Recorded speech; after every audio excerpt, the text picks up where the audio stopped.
Boa noite, meus amigos. Estamos aqui de volta. Como sempre, começamos invocando a Santíssima Virgem Maria, o Santo Padre Pio de Pietrelcina, que roguem a Deus que nenhuma injustiça se cometa neste programa. Queria avisar aqui a vocês que o Zé Nivaldo Cordeiro vai estar proferindo o curso Dom Quixote e a Ciência Política em São Paulo, nos dias 5, 12, 19 e 26 de março, segundas-feiras, das 20h30 às 21h30. Inscrições no site http://www.cedetonline.com.br.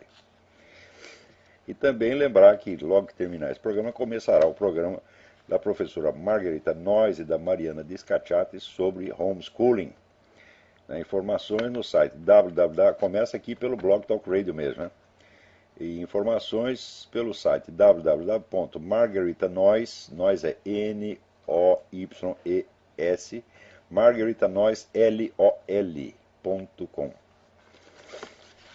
Então, esta semana, a notícia principal, sem dúvida, é a condenação do coronel Luiz Afonso Plastas em segunda instância. A condenação que recebeu do jornalista Eduardo Mackenzie. Eduardo Mackenzie é um importante jornalista colombiano que mora na França, o título merecido de horror judicial, porque você lendo a sentença, realmente você não vê uma única prova, eles tinham uma única testemunha, e essa testemunha desmentiu tudo.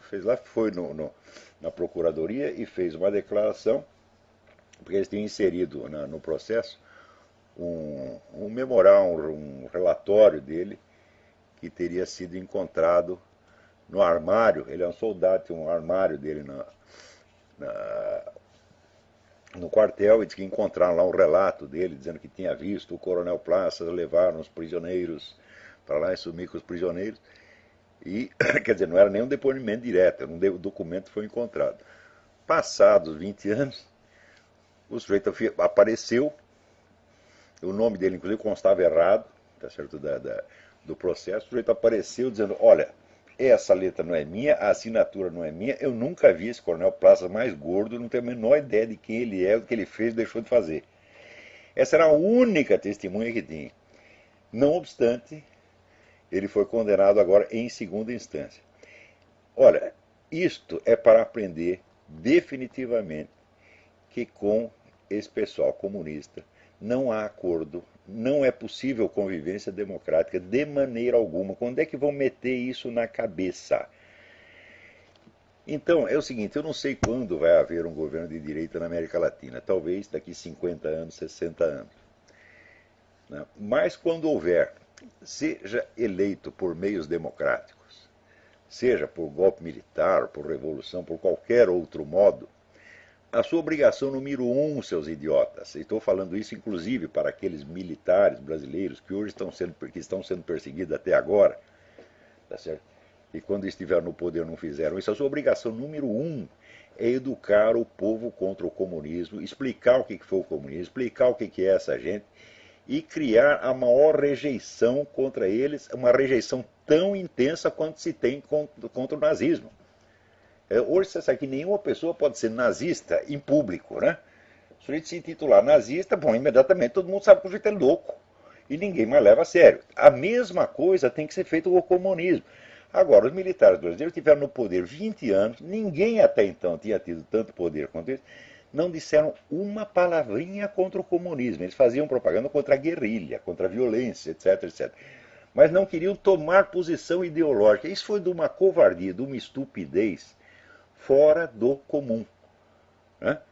Então, não quiseram fazer a propaganda contra os comunistas, muito bem, os comunistas estão fazendo propaganda contra vocês até hoje, inventando história, inventando mentira. Tá certo? Que mesmo esse caso vamos dizer, de torturados, né? Vários casos que eu examinei são obviamente falsos, eu não posso dizer todos, mas eu sei que o Brasil chegou a ter no máximo 2.000 prisioneiros ao longo de 20 prisioneiros políticos ao longo de 20 anos, e já tem 16.000 pessoas recebendo indenização. Quer dizer, alguma coisa errada tem. Mas vários casos dessas pessoas que se dizem vítimas da ditadura, ou que aparecem com denúncias contra a ditadura, eu examinei, são obviamente falsos. Inclusive tem aquele sujeito que diz que ele era um soldado naquele tempo, e o comandante mandou ele queimar uma pilha de papéis comprometedores, e ele diz, eu não tive tempo de queimar, então eu enterrei. Agora, faz essas contas de quanto tempo você precisa para acender um fósforo e para abrir um buraco de 2 metros para esconder um monte de papel. Tá certo? Quer dizer, como ele não tinha 2 segundos para acender um fósforo, ele ficou 4, 5 horas lá fazendo um buraco. Quer dizer, o sujeito ele aparece para fazer um depoimento desse, está escrito na testa assim, vigarista. Hein? E, no entanto, isso aí, esse depoimento foi aceito por essas comissões, as comissões da verdade e outras coisas parecidas. Então, não que a ditadura não tenha cometido crimes, cometeu, e daí os caras que cometeram devem ser punidos, mas acontece que isso aí virou uma indústria. Agora, a dona Dilma, da qual eu não esperava nenhuma outra conduta, tá certo? Diz o seguinte, que o Brasil continua neutro e que a política de não intervenção nos assuntos internos de Cuba. Então a pilha, tá certo, de denúncias de abuso de direitos humanos que o governo brasileiro tem recebido sobre Cuba é tudo jogado no lixo. E agora vai visitar Cuba, trocar beijinhos lá com o seu Raul Castro. Tá certo? Diz, não vamos tocar nesses assuntos que são tão desagradáveis, porque estas denúncias não devem ser usadas para combate político e ideológico. Como não, sua filha de uma puta, sua mentirosa vagabunda? Vocês usam isto como instrumento de combate político há 40 anos no Brasil. Agora, no caso de Cuba, não pode. Quer dizer, Cuba tem o direito de matar quem quiser, prender quem quiser, torturar quem quiser. Tá certo? Casos mais do que comprovados, quer dizer, o número de vítimas do governo cubano sobe a 100 mil, segundo o Arquivo Cuba. Quer dizer, num país que tem uma população 16 vezes menor do que o Brasil, teve 50 vezes mais vítimas, tá certo? 50 não, muito mais. Então, e aí não pode usar para combate político e ideológico. Você viveu de quê? A sua vida não é um combate político e ideológico baseado, inclusive, na sua suposta tortura, jamais comprovada, porque prova de tortura no Brasil é o seguinte, aparece 2 comunistas, entendeu? Eu vi ele ser torturado, e o outro diz, eu vi ele ser torturado. Pronto, isso é mais que suficiente. Eu nunca vi uma porra de um exame de corpo de delito. Agora, exame de corpo de delito de vítimas de tortura em países comunistas são milhares. Inclusive o caso do pastor Richard Wurmbrand, que foi examinado por uma comissão da ONU em público, mostrando as cicatrizes, marcas de tortura sofridas durante 16 anos. Cadê o seu exame de corpo de delito, dona Dilma? A sua prova de tortura foi outro que comprovou e a senhora comprovou dele. É sempre assim.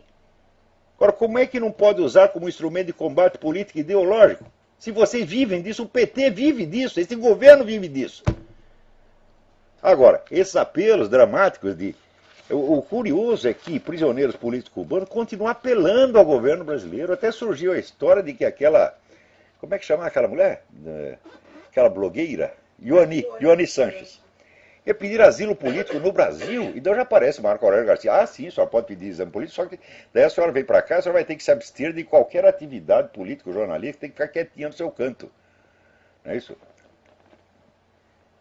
Agora, quando o Brasil recebe um desses militantes comunistas ou terroristas, assassinos, como esse italiano Cesare Battisti, ele não precisa ter atividade política nenhuma. Por quê? Porque o PT organiza atividade de propaganda em torno dele. Então vamos ver se a Ioani Sanches vai para o Brasil e o pessoal conservador começa a organizar, né, festinhas e entrevistas, etc, etc. Então, a própria pessoa não precisa, por si mesma, fazer nenhuma propaganda que os outros fazem em torno dele.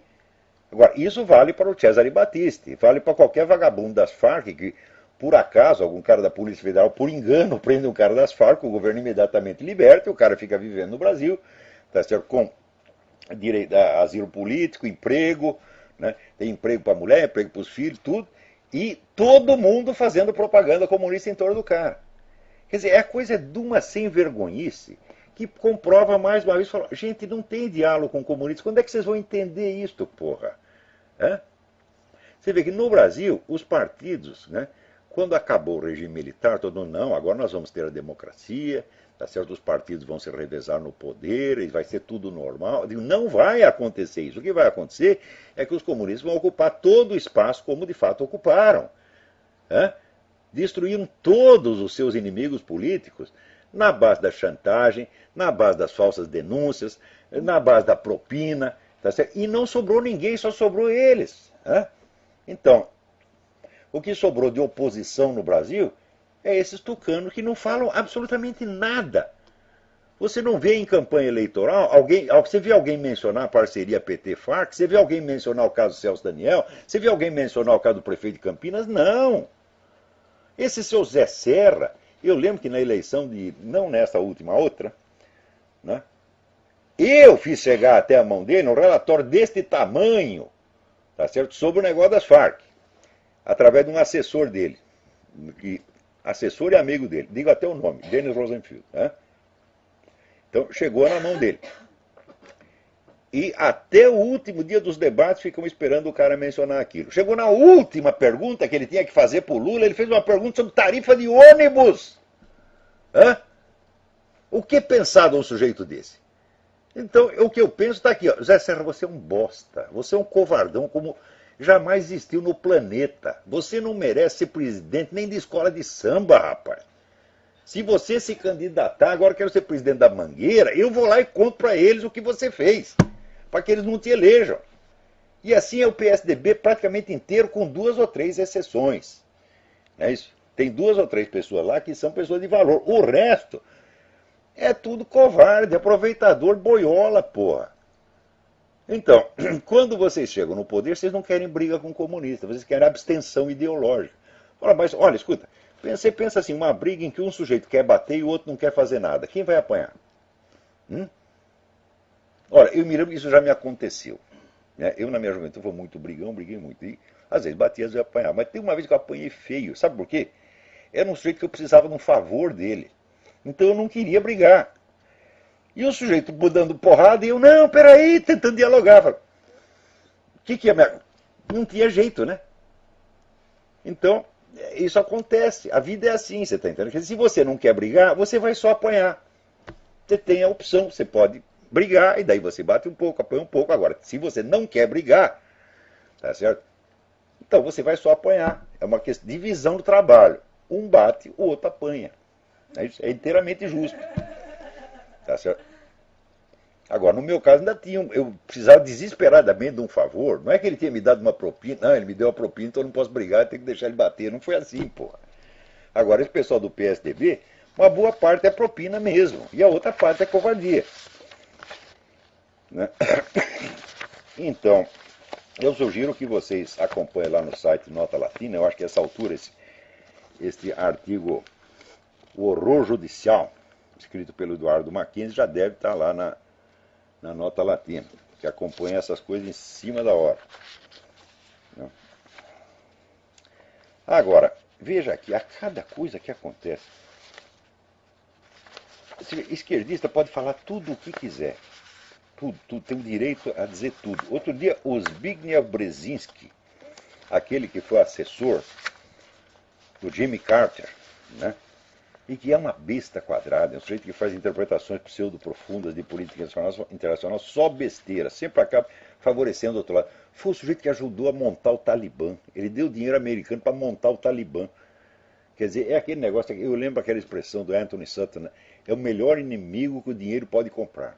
Ela comprou um inimigo, que nem o Obama está comprando um monte de inimigo agora. Então, esse sujeito que deveria ficar quieto pelo resto da sua vida, outro dia abriu a sua boquinha para dizer o seguinte: não existe paz no Oriente Médio porque os judeus soltaram propina para a mídia americana. Hã? O quê? A mídia americana só desce cacete em judeu, porra! Hã? Inclusive, cara que é judeu. Sulzberger, os caras do New York Times são judeus e daí? Só desce cacete em Israel. Não é porque o cara nasceu em família judaica que ele vai ser fiel àquilo. Onde já se viu isso aí? Porra, você aqui há 70 anos a moda no mundo é cuspir no pai, cuspir na mãe. Então se o cara nasceu judeu, mais um motivo para ele falar mal. Tá certo? Porque daí ele mostra que ele é independente, que ele é um pensador, eu tenho minha opinião própria, não sigo meu pai e minha mãe, né? Não faço o que o Rabino mandou. Né? E está aí o seu Brzezinski. O Brzezinski, eu não sei se ele é judeu pessoalmente, eu acho que não, eu acho que é descendente polonês mesmo, mas isso é coisa que se fale. Agora, alguém vai processar o filho da puta porque disse, não, ninguém vai fazer nada. Né? Agora, aqui alguém me manda um negócio maravilhoso, um sujeito que fez um livro de cordel, poema de cordel, contra o Big Brother Brasil. Eu não posso ler inteiro porque é muito comprido. Aqui, curtir o Pedro Bial e sentir tanta alegria é sinal de que você, o mau gosto, aprecia. Dá valor ao que é banal, é preguiçoso mental e adora baixaria. Há muito tempo não vejo um programa tão fuleiro, produzido pela Globo, visando ibope e dinheiro, que além de alienar, vai por certo atrofiar a mente do brasileiro. Me refiro ao brasileiro que está em formação e precisa evoluir através da educação, mas se torna um refém iletrado, Zé Ninguém, um escravo da ilusão. Em frente à televisão, longe da realidade, onde a bobagem fervilha, não sabendo essa gente desprovida e inocente dessa enorme armadilha. Cuidado, Pedro Bial, chega de esculhambação, respeite o trabalhador desta sofrida nação. Deixe de chamar de heróis essas girls e esses boys que tem cara de bundão. E assim vai. O ator Antônio Barreto, cordelista natural de Santa Bárbara, Bahia, residente de Salvador. Parabéns, Antônio Barreto, isso é uma maravilha. Isso aí devia ser distribuído em todas as escolas do Brasil. Diz que outro dia esse programa mostrou um estupro e todo mundo achando lindo, é? Então, nada no Brasil se faz sem a Rede Globo, que chega a ter 70% da audiência, que é um fenômeno que você conta aqui para o americano, eles acham que você está mentindo. Porque aqui, se você pegar um canal grande, né, CNN, NBC, tem quando chega a 3% da audiência é uma festa. Quer dizer, o negócio está muito mais distribuído, sem falar no rádio. Né? Agora, a Globo é rádio, jornal, televisão, é tudo. Quer dizer, ocupa o espaço inteiro. Então é um negócio absolutamente totalitário. E aquilo é uma elite de umas 20, 30 pessoas. 20, que elite? Chamar de elite é até elogio. Né? É um grupo de 20 ou 30 pessoas que determina o que o brasileiro vai pensar, o que vai imaginar, o que vai sentir. E molda as opiniões assim em linha industrial. Né? Então, como é que pode ter um fenômeno desse? Hoje eu vejo que o velho Leonel Brizola tinha razão quando falava da Rede Globo. Ele falava contra esse monopólio, ele tinha toda a razão. Né? Só que era aquele tal negócio, quer dizer, era a esquerda se fazendo de vítima, porque lá sempre foi, todo mundo sempre foi de esquerda lá. Só durante o tempo do regime militar eles colaboraram um pouco com o regime militar, porque aí não tinha outro jeito. Tá certo? Senão não vinha a verba do governo e tal. Então, por motivo meramente financeiro, então dava um certo apoio ao governo, muito limitado, aliás. Mas depois o negócio ficou infestado de esquerdistas, então os esquerdistas dominavam a mídia e em seguida gritavam contra o monopólio da mídia. Eles mesmos. Né? Eu lembro que quando era jovem, tinha um amigo que gostava de, quando ia bater em alguém, ele se trancava num quarto e ele enchia o sujeito de porrada e ele mesmo gritava: ai, socorro, não me bata mais, tá? Você pensa, ele está se ferrando lá dentro. Daqui a pouco saía ele inteiraço e o outro estava lá no chão. Então o pessoal da esquerda faz a mesma coisa. Né? Agora, aqui, né, alguém me manda um negócio sobre o projeto de regulamentar a profissão de filósofo no Brasil. Né? Olha, eu lhe digo que eu não serei prejudicado por este projeto. Mas, de qualquer modo, a ideia é muito imbecil. É só no Brasil que pode ter um treco desse, porra. Né? Porque a atividade de filósofo não corresponde a nenhuma atividade profissional. Né? Porque o sujeito ensinar filosofia pode ser. Bom, ele escrever livro de filosofia pode ser. Mas a filosofia em si mesma não corresponde a nenhuma atividade. Como é que você ia remunerar Sócrates? Como é que você ia regulamentar o que Sócrates falou? Sócrates não escreveu um livro, Sócrates não deu aula em nenhuma escola, ele simplesmente conversava com as pessoas. Quer dizer, ser filósofo é você ter uma filosofia, quer dizer, você ter examinado uma série de problemas, você ter o que dizer sobre ela. Pouco importa se você diz, vamos dizer, num círculo de amigos, numa universidade, num livro, numa igreja. Tá certo? Isso aí não faz a menor diferença. Então, veja, por exemplo, dois dos maiores filósofos do século XX, que foram Georg Simmel e Xavier Zubiri, não ensinavam universidade, eles davam uns cursinhos em casa. Os cursos do Georg Simmel prepararam toda uma geração de professores universitários alemães, sendo que ele mesmo não era professor universitário. Né? E o Georg Simmel teve problema porque ele era judeu, na época tinha preconceito contra os judeus, ele preferiu ficar em casa. Claro que havia judeus que conseguiam entrar na universidade, mas ele preferiu não ter essa incomodidade, era orgulhoso. Falar, quer saber, enfia esse cargo no cu e eu vou ensinar aqui mesmo. E é um filósofo de primeiríssima ordem que marcou a história da filosofia nos países de língua alemã. Outro foi o Xavier Zubiri, que teve um problema lá com o governo franquista e também era orgulhoso, falou, não vou disputar, não. Enfio o cargo no cu, eu fico aqui em casa. E até hoje, a maior parte da obra do Zubiri foi publicada depois que ele morreu, que eram os cursos que ele dava em casa. Então, está saindo coisa até hoje, né? Coisas de um valor imenso. Né? Eu digo, então esses aí não são filósofos profissionais, quer dizer, no Brasil eles não seriam filósofos. Né? O Mário Ferreira dos Santos também não seria filósofo. Por quê? Porque ele nem deu aula na universidade, nem prestou assessoria para nenhuma empresa, né? Porque hoje em dia tem esse negócio, você convoca um filósofo para dizer besteira para você lá e paga um dinheiro para ele. Né? Vai ser assessor filosófico do Ministério da Punheta, tá entendendo? É só no Brasil que pode acontecer um treco desse. Para mim, pouco me interessa se vocês me dão título de filósofo, dão título de surfista. Tá entendendo? Eu estou cagando para isso, meus filhos. Tá, quer dizer, aí tem o mundo dos regulamentos e tem o mundo da realidade. Tá certo? Então, olha,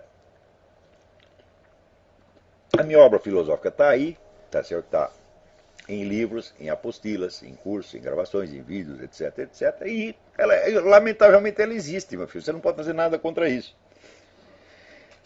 Agora, é aquilo que dizia o Dávila, o filósofo, né, colombiano, Nicolás Gomes Dávila, né, que quanto mais alta é uma atividade, mais ridícula é a pretensão de você julgá-la de fora. Só pode julgar se um sujeito é filósofo ou não, quem também é filósofo. Agora, as universidades brasileiras nunca produziram um único filósofo, essa que é a verdade. Nunca saiu um único filósofo de dentro das universidades brasileiras, né? E todos os nossos filósofos, que alguns com fama internacional, é gente de fora da universidade, que era o Miguel Real. Miguel Real chegou a ser reitor da universidade, mas não era do departamento de filosofia, ele era um advogado. Era professor da faculdade de Direito, ensinava uma coisa completamente diferente, ensinava Direito Civil, inclusive foi o autor do nosso Código Civil. Então, e ele, nas horas vagas, ele criou o Instituto Brasileiro de Filosofia, que publica a Revista Brasileira de Filosofia, publicou durante 40, 50 anos, que é a única publicação filosófica respeitável do Brasil, respeitável com uma vida contínua ao longo de muitas décadas. Então a história da filosofia no Brasil está na Revista Brasileira de Filosofia, no Instituto Brasileiro de Filosofia, e não está na USP.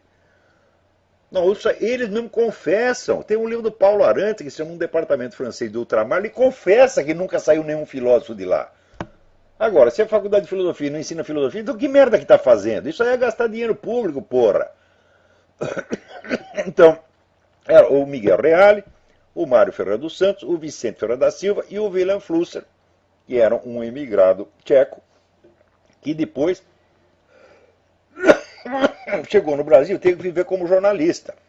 Não convidava um cara para dar aula. Então ele vivia jornalista, escrevia uns artigos no Estadão.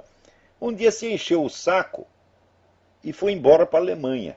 Em 3 meses era um dos filósofos alemães mais reputados, convidado a falar em tudo quanto é lugar. Não é um negócio impressionante? Né? Então,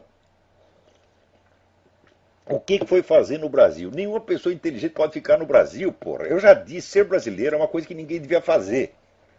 Eu não recomendo que ninguém faça isso. Eu já disse, eu sou brasileiro, mas estou inocente. Né? Porque meus antepassados vieram do Portugal, da Alemanha. Então, eu sou um pobre espermatozoide que foi lançado no ultramar e foi cair no lugar errado. Tá entendendo? Então, não tenho culpa nenhuma. Né? Pergunta, você tem vergonha de ser brasileiro? Não, porque eu não tenho culpa. É? Tem um telefone aí? Alô, quem é? Alô, Olavo? Sim. É o André, tudo bom? André, tudo bem? Diga. bem, graças a Deus.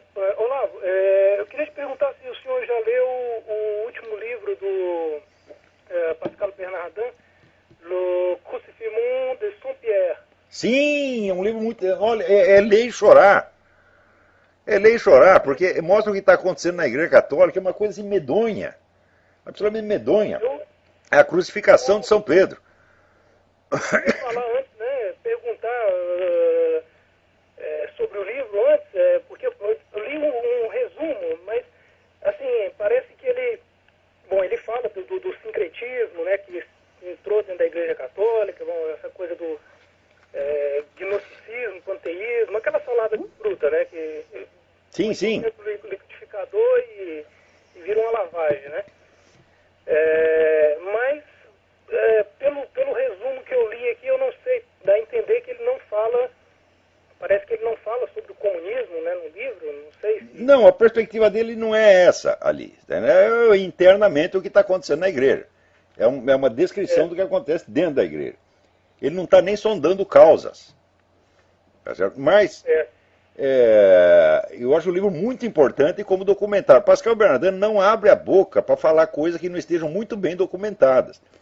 Ele não é um cara que vai se interpretar, fazer análise profunda. Não. Ele junta documentos e diz, ó, o que está acontecendo é isso, mais isso, mais isso, mais isso.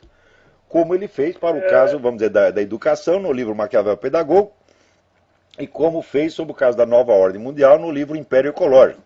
É quase tudo documento. Professor, Sim. Mas com relação a esse livro aí, Maquiavel Pedagógico, eu li esse livro e fiquei assustado. A coisa é tenebrosa, é desesperadora. É horrível. Ele mostra que todos os métodos pedagógicos que estão sendo aplicados, vamos dizer, por molde da ONU, no mundo, praticamente no mundo inteiro, tem 2 ou 3 países que não são afetados, mas em geral os outros são, não tem nada a ver com aprendizado. É tudo engenharia comportamental para criar o cidadãozinho bem comportadinho da nova ordem mundial. Cidadãozinho politicamente correto. É só isto, porra. E daí as pessoas estranham, falam, meus filhos estão ficando burros. Porque no mundo inteiro está acontecendo isso. A educação está em crise no mundo inteiro. Claro que não chega, vamos dizer, ao nível brasileiro. Quer dizer, o Brasil é campeão absoluto. Quer dizer, a nossa educação é a pior do mundo. Se você for na Zâmbia e na Serra Leoa, não está acontecendo coisa igual. Mas que a educação está caindo, aqui nos Estados Unidos está caindo. Eu recomendo a vocês o livro da Charlotte Iserbyt. Iserbyt escreve Y-S-E-R-B-I-T.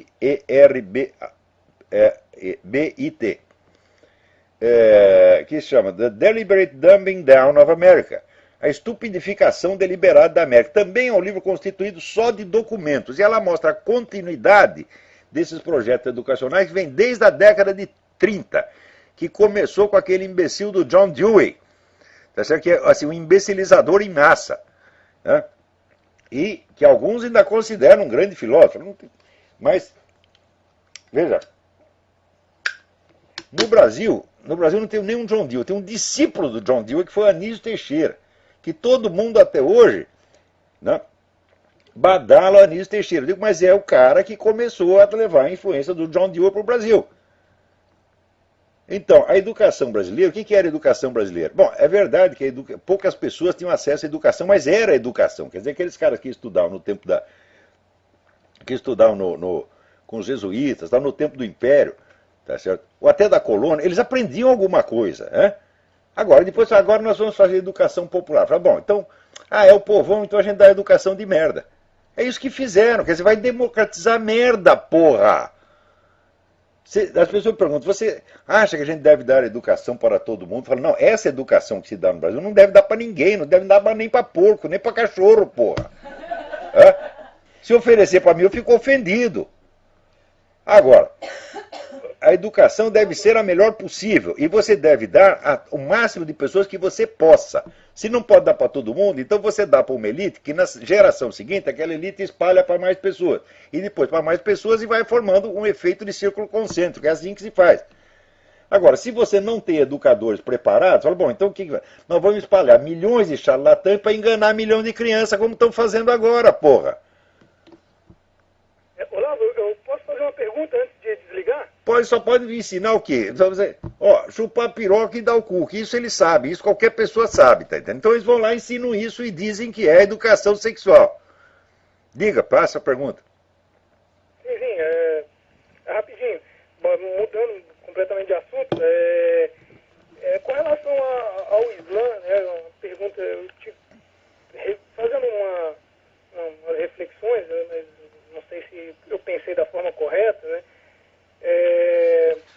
Bom, no cristianismo nós vemos que, assim, o cristianismo geralmente parte daquele princípio, né, de uma moral, que é aquele princípio, dois princípios universais, né, de amar a Deus sobre todas as coisas e amar ao teu próximo como a ti mesmo, amar o teu próximo como a ti mesmo, que desses dois princípios morais que criam leis, né, criam um sistema de leis, né, mas seria correto dizer, afirmar que no Islã a coisa é ao contrário? Parece que o Islã parte de um princípio de leis para se criar uma moral. Não está certo isso. Porque o Corão é inseparavelmente, quer dizer, um código moral e um código civil. Você não tem como separar as duas coisas. Não é que você tem primeiro uma lei, essa lei vai baixar, vai criar uma moral depois. Não, as duas coisas estão misturadas de maneira inconfundível ali. O que faltou ali no Corão é o código político, o direito constitucional. Então é o seguinte, não existe um regime político que você possa dizer que é um regime islâmico. Qualquer regime pode ser islâmico. Então, o resultado, há 1400 anos eles têm uns regimes de merda, né? Porque eles só sabem fazer o que está no Corão. Como o Corão não ensinou nada sobre o regime político, então eles fazem a merda que podem, tá certo? E daí todo mundo acha que aquilo é muito corânico. Quer dizer, o cara fala um regime comunista, ele diz, isso aqui está de acordo com o Corão. Fala, o Corão não falou nada contra isso, então pode. Né? O outro faz uma monarquia absoluta que espalha propina para todo mundo, diz, isso aqui está no Corão. O Corão não falou nada contra, então vale. Então, o Corão é um código civil e um código moral ao mesmo tempo. Não existe... Ora, o Antigo Testamento tem alguns elementos disso, de código civil também. Né? O Evangelho não tem. Então, o próprio conceito de religião, como nós entendemos aqui, religião é um dos conceitos mais ambíguos e fluidos que existe no mundo, porque a palavra árabe que se usa, que se traduz como religião, din não é uma religião, din é uma lei. Tá certo? E é uma lei que, em princípio, segundo o próprio Corão, é obrigatória para toda a humanidade. E agora, aqui no contexto cristão, a religião não é uma lei, a religião é um caminho de salvação. É uma coisa completamente diferente, é uma coisa que não é para este mundo. E que tem uma séria dificuldade de se adaptar a esse mundo. Você vê que as relações entre a igreja e o Estado, ao longo de 2000 anos da história do cristianismo, foram uma confusão, uma fonte de conflito sem fim. Também por quê? Porque no Evangelho não está escrito nada a esse respeito. Então, você não tem nem um código constitucional, nem um código civil. Você tem apenas a lei moral, que visa o quê? Presta bem atenção. A lei moral visa a salvação da alma, não visa a sua conduta neste mundo. O Evangelho não ensina como você organizar a sociedade, como que deve ter uma sociedade mais produtiva, a sociedade justa. Não, o Evangelho é alheio a isso. Ele está apenas interessado na salvação da sua alma, meu filho. Então, como é que você vai fazer? Por exemplo, tem muita gente que diz, não, nós temos que criar uma sociedade cristã, um Estado cristão. Fala, como? Eles estão tentando há 2000 anos, nunca conseguiram. Foi sempre um rolo. Quer dizer, a igreja cria um Estado, por exemplo, a igreja criou o Império. Pegou lá Carlos Magno, botou Carlos Magno, imperador cristão. Bom, esse imperador era muito cristão. Quando chegou os filhos dele, já virou esculhambação, porra. Quer dizer, esse negócio de sociedade cristã, Estado cristão, eu falo, isso não existe, isso é utopia. Tá certo? O que tem que ter é pessoas cristãs, tem que ter uma massa de gente cristã, uma cultura cristã, isso sim. Quer dizer, a igreja tem que ser hegemônica na cultura, porque essa é a sua função, de ser mãe e mestra. Não governante, porra. Então não adianta nada você fazer leis cristãs. Isso é besteira, meu Deus do céu, porque o que determina a conduta da pessoa não é a lei que está escrita, é a cultura. Então, quando a igreja tem a hegemonia cultural, então a sociedade é cristã e o pessoal vai agir de maneira cristã. Agora, você fazer lei inspirada no cristianismo é besteira, só serve para violar. Tá? E para reforçar o poder do governante com a autoridade da igreja, que depois vai se prevalecer para ferrar com a igreja mesmo. Então, olha, tem muito pensador cristão aí que ficou perdendo seu tempo com esse negócio de Estado cristão, sociedade cristã, legislação cristã, tudo isso só deu merda. Né? Então, quando Cristo disse, meu reino não é deste mundo, ele quis dizer exatamente isso. Nós não estamos aqui para governar, pô, nós estamos aqui para ensinar. Né? Porque se o povo tem a mentalidade cristã, então, e o governante baixa uma lei anticristã, eles simplesmente não vão obedecer. Que nem fizeram aqui. Aqui eu até esqueci o nome do cardeal, coisa maravilhosa. O governo aqui baixou uma lei que toda organização de caridade é obrigada a fornecer remédios abortivos. Hã? E senão, não vai ter dinheiro do governo. O cardeal falou, nós não vamos obedecer. É muito simples. Hã? Isso é a resistência civil. Não obedece, porra. Parece que o pessoal, hoje em dia o pessoal não entende o que é desobediência civil. Fala, não vou obedecer esta lei. Eu lembro que no tempo do governo militar, o cara da associação, da Federação das Indústrias, o falecido Teobaldo de Nigres, o governo baixava o imposto, ele ligava diretamente para o presidente Costa Silva. Nós não vamos pagar essa merda. O que acontecia? Ia preso? Não. Tá? O pessoal desaprendeu a desobedecer, meu Deus do céu. Hoje em dia todo mundo é boiola. Né? Tem outro telefone? Alô? Alô? Alô, quem é? Alô? Oi, Josmar, do Rio Grande do Sul. Como é? É Josmar, do Rio Grande do Sul. Ah, Josmar, tudo bem? Tudo bem. Olavo, eu tenho aqui a coleção da História da Civilização de Will Durant. Sim. Vale a pena ler isso? Vale, vale. O Will Durant era um cara de inclinação socialista, mas um homem muito honesto e um historiador de gênio. Né? Quer dizer, o empreendimento de fazer vamos dizer, uma história universal é uma coisa que nenhum historiador profissional toparia. Né? Mas o Will Durant não era um escritor, ele era um escritor, não um historiador de profissão, não era um professor de história, então conseguiu escrever essa coisa. Né? Era aquele negócio, é o sujeito que não sabia que era impossível, então ele fez. Né? É uma obra maravilhosa, para dizer o mínimo. Ele tem uma história da filosofia também bem menor, né? Fez uma espécie de diálogo entre filósofos. Eu não levo aquilo muito a sério, não, mas a história da civilização é uma obra magna. Né? Aí, Olavo, uma outra questão. Você vê algum fundamento nessa mística em torno do fim do mundo aí, que vai ao encontro do governo mundial? Não? É o seguinte, negócio de fim do mundo, a igreja considera anátema você sondar o tempo do fim do mundo.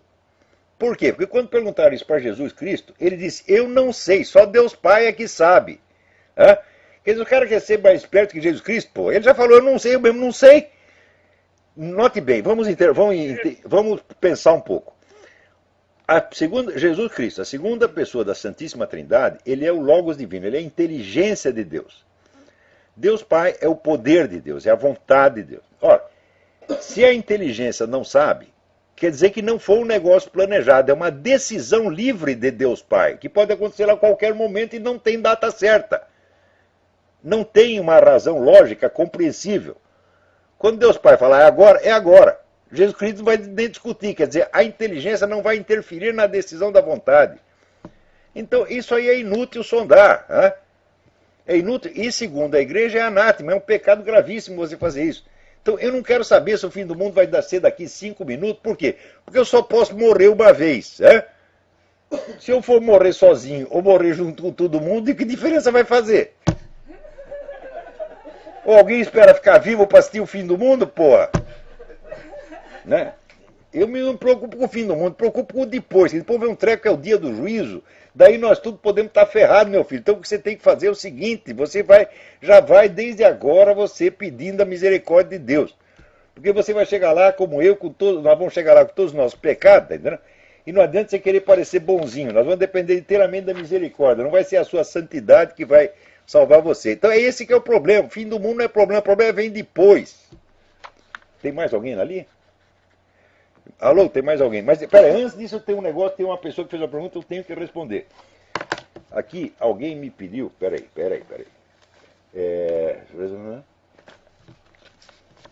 Tá aqui, isso é muito importante. Aqui, o César Maltês pergunta sobre o negócio do marxismo cultural. Peraí, pá. Não é esse aqui, caramba, tá errado. Não foi o César Maltês, foi outra pessoa. Ah, tá aqui. Patrícia Frantz. Ela disse que ela ouviu as conferências do padre Paulo Ricardo sobre marxismo cultural e que ele citou lá 2 ou 3 livros, mas que ele precisava de mais livros sobre o negócio do marxismo cultural, a escola de Frankfurt, essa coisa. Então, bom, então é o seguinte, existe em tradução brasileira no Brasil este livro, o autor chama-se Rolf Wiggershus, Wiggershus, Wiggershus. Foi traduzido no Brasil, a escola de Frankfurt. O autor é um adepto da escola de Frankfurt, mas é um historiador muito honesto. Ele não esconde os podres da escola de Frankfurt, não. Ele só não toma posição crítica. Então é suficiente para você saber, ter uma ideia de conjunto. Existe um filósofo ligado à escola de Frankfurt, que é o menos lido, menos conhecido, que é Ernest Bloch, mas é muito importante. Existe esse livro, Manuel Ureña Pastor, sobre Ernest Bloch, Um Futuro Sin Dios, publicado pela Biblioteca de Autores Cristianos de Madrid. E existe, olha, aqui, este DVD, feito por 2 membros do Inter-American Institute, Ted Baer e Edwin Vieira, em colaboração com Pat Buchanan, Edward Griffin e o candidato presidencial Ron Paul, sobre a escola de Frankfurt. Não perca este DVD, você pode comprar pela Amazon, chega aí no Brasil. Então, esses 3 livros são indispensáveis. Também, o fundador, o cara que teve a ideia da escola de Frankfurt, e que depois seguiu uma linha mais ou menos separada da escola de Frankfurt, foi Georgi Lukács, o filósofo húngaro. Ele foi, depois de Karl Marx, o maior gênio do marxismo. Era um bom filho da puta, vamos dizer a verdade, porque ele escrevia um negócio, daí Stalin mandava escrever outro, ele embarque depressa, era um puxa-saco compulsivo. Mas foi ele que teve a ideia de que o ponto principal da luta dos comunistas deveria ser a destruição da civilização ocidental e não propriamente a luta de classes. E foi essa a ideia que inspirou o pessoal da escola de Frankfurt. A turma do Partidão não gostou muito da ideia na época, mas depois dos anos 60 foi aderindo. Tá? Muito bem, vamos ver quem está na linha aí. Alô, professor Olavo? Sim. Alô? Sim, estou aqui. Fala, é Giliado e Daniel. Giliado e Daniel, tudo bem? Professor, é um prazer falar com o professor novamente. Professor, é uma pergunta rápida. Eu queria que o professor desse uma opinião para mim sobre o seguinte ponto. Sobre essas leis que estão tentando se aprovar nos Estados Unidos, do bloqueio na internet. Tá? No meu ponto de vista, a internet hoje é a forma mais livre de divulgação de notícia.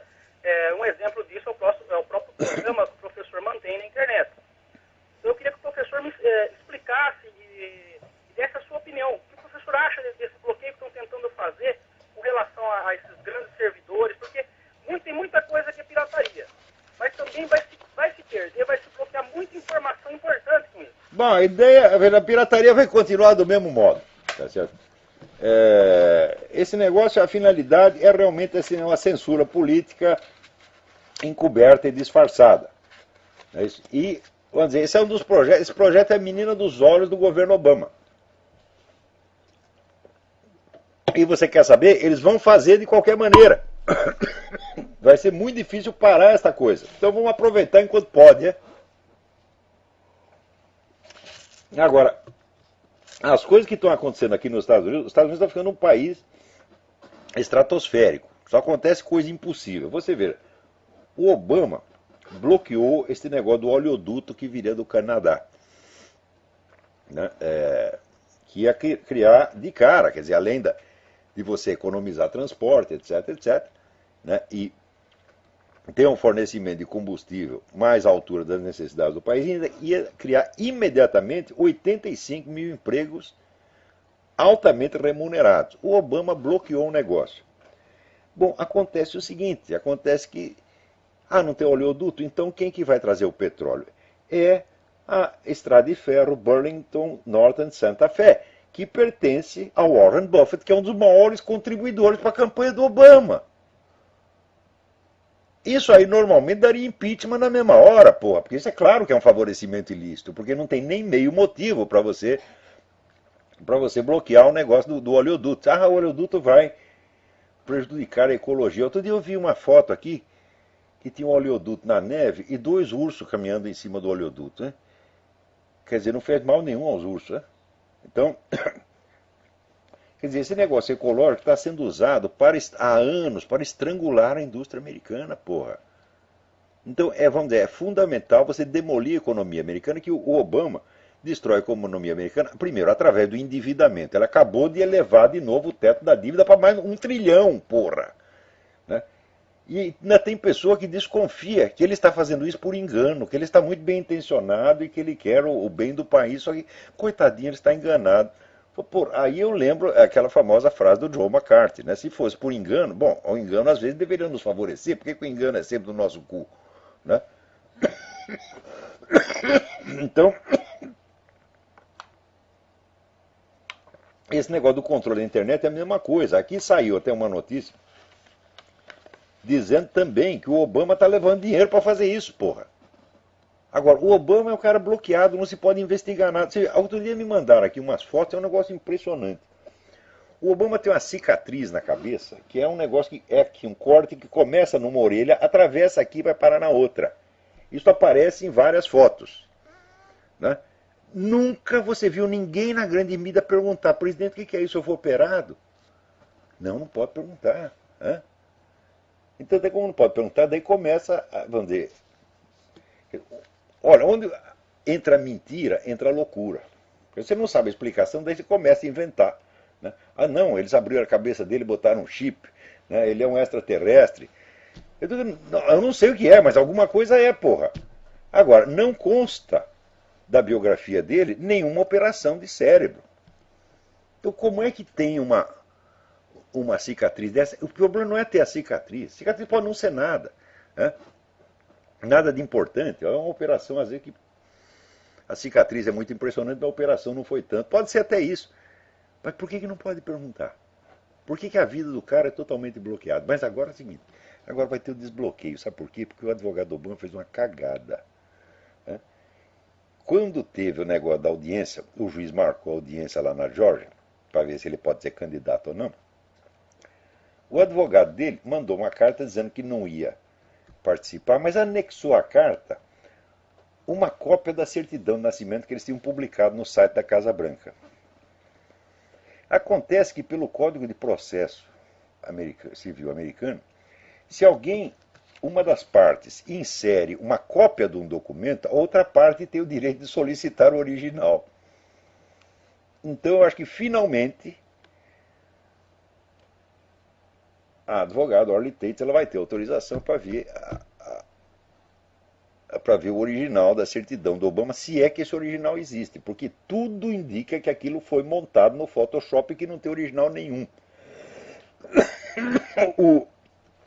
Aquela comissão lá do xerife Joe Arpaio também está solicitando, eles querem o rolo de microfilme original, para saber se está lá a certidão do Obama, que não deve estar, porque a certidão dele está com um número. Está com um número fora da ordem, completamente fora da ordem. Sem contar o negócio do Social Security dele, que todo mundo tem um cartãozinho do Social Security. Ele tem um Social Security de um estado onde ele nunca viveu, que é Connecticut. E, mais ainda, aquele número pertence a uma pessoa que nasceu em 1890. Quer dizer, 2 pessoas não podem ter o mesmo Social Security, número Social Security. Não tem isso, não tem repetição. Então, o Social Security é falso. O Social Security é falso, a certidão de nascimento é falso, o Obama é falso. E, no entanto, não se pode perguntar. Quer dizer, isso aí é uma queda de braço. É uma elite de manipuladores que diz, olha, nós vamos tomar o poder nesse país, dizer um monte de mentira e ninguém vai poder levantar uma pergunta. Nós vamos dominar essa coisa na base assim É o blefe dos blefes. Eu duvido que tudo isso não seja planejado, porque você vai dizer que a comissão eleitoral do Partido Democrático não sabia que o pai do Obama era estrangeiro, porra, hã? Ou não sabia que a Constituição aqui exige que, para ser cidadão nativo, seu pai e mãe sejam cidadãos americanos? Todo mundo sabia. O próprio Obama assinou isso, porra, quando estava investigando o John McCain. Disse, ó, o John McCain é um cidadão americano, comprova o fato de que ele nasceu numa base americana de pai e mãe americana. Assinado Barack Obama. Hã? O quê? Quando ele era, exatamente, quando ele estava no Senado, então o Senado foi investigar a questão do John McCain e ele mesmo, Barack Obama, assinou lá. Então, ele sabe que ele não é cidadão nativo, a comissão eleitoral sabe, Nancy Pelosi sabe, todo mundo sabe, e dizer, não, nós vamos fazer assim mesmo, porque daí, se a gente fizer isso, a gente quebra a espinha dorsal do país, daí nós mandamos nessa porra pro resto da vida. Esse foi o plano. E o negócio do controle da internet faz parte desse mesmo plano. Quer dizer, tem uma elite revolucionária querendo mandar nesta coisa. Que essa elite do Partido Democrata, mais George Soros, tá certo? Mais meia dúzia de milionário iluminado que estão mandando em tudo. Agora, para você ver, o problema agora já não é Barack Obama. Esta semana, o George Soros reuniu lá um grupo de amigos dessa mesma corriola, né, globalista, e dizem, não, vocês não se preocupem se o Partido Democrata perder a eleição, porque não tem muita diferença entre o Romney e o Obama. Hã? Veja, o Jorge Soros, ele dizer isso para ele, na boca dele, isso é elogio ao Romney, é? Na mesma semana sai no Wallnet dele um negócio que aqui ninguém sabia. O pai do Romney era amicíssimo de quem? Do Saul Alinsky, que é o estrategista maior da Revolução Comunista nos Estados Unidos e guru do Barack Obama. Então agora o pessoal vai tudo votar no Romney, acreditando que vamos nos livrar do Barack Obama. Falo, não, você vai ter a versão branca do Barack Obama, porra. Agora, o Romney, ele não é assim ostensivamente esquerdista que nem Barack Obama. Ele tem uns pontos onde ele é até mais conservador que os conservadores. Por exemplo, na questão de imigração, veja que coisa extraordinária. Na questão da imigração, ele é durão. Ele diz, não, tem que fechar as fronteiras, policial, mandar os caras embora. É assim, linha dura, né? O que aconteceu na Flórida? O pessoal hispânico votou maciçamente nele. Por causa disso. Quer dizer, o imigrante hispânico que está aqui com documento, trabalhando, pagando imposto, etc., está com o saco cheio dessa gente que vem por bar do pano, né? Atravessa a fronteira ilegalmente para cometer crime aqui. Então, isso é uma lição, porque todos os candidatos começam a puxar saco de imigrante, prometendo que vai abrir as fronteiras, que vai dar anistia para todo mundo. Não funciona. E o caso do Romney prova que não funciona, porque ele chegou lá e disse exatamente o contrário, o pessoal imigrante votou nele. E foi com essa gente que ele ganhou a eleição na Flórida. Porque na Flórida, a Flórida não tem americano, né? Chegaram só tem chicano, brasileiro, né? Que lá é a Bahia, porra.